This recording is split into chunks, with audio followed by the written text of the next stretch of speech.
অমলকান্তি কবিতাটি কবি নীরেন্দ্রনাথের।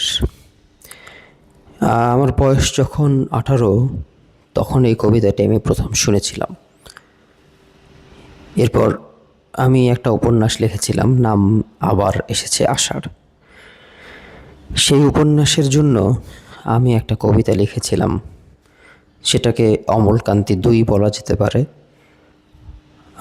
আমি সেটার নাম দিয়েছিলাম যে দেশে রোদ্দুর নেই।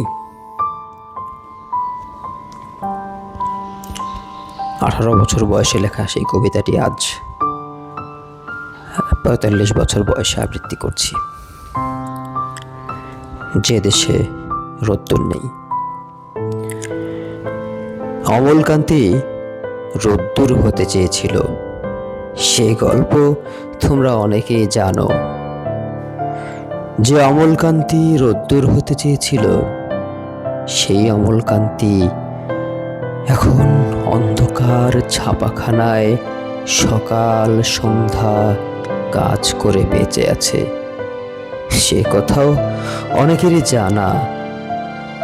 কিন্তু যে অমলকান্তি একদিন রোদ্দুর হতে চেয়েছিল, সেই অমলকান্তি কেন রোদ্দুর হতে পারেনি তা কে জানে। আজ সেই কথাই বলবো তোমাদের।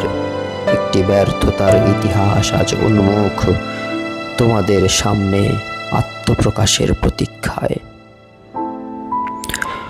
অমলের দেশে সূর্য আছে, চাঁদ আছে, রাতের আকাশে মায়াবী জ্যোৎস্না তাও আছে। তবে অন্যায় করার আজন্ম ক্ষমতা নিয়ে জন্মানো কিছু ভুল নামের জীব সে সূর্যের কাছ থেকে জোর করে ছিনিয়ে নিয়েছে তার ঝলমলে রোদ্দুর। আলো দিতে গেলে আত্মদহনে জ্বলতে হয় সত্য, কিন্তু তফাৎ এখানে শুধু এ সূর্যের দহনে তাপ হয়, আলো হয় না। রোদ্দুরেরা তাই মুক্তি পেতে বারবার ব্যর্থ হয়, আর আর্তনাদে বিদীর্ণ করে ধরণীর নীরব জমিন। আর্তনাদে বিদীর্ণ করে ধরণীর নীরব জমিন।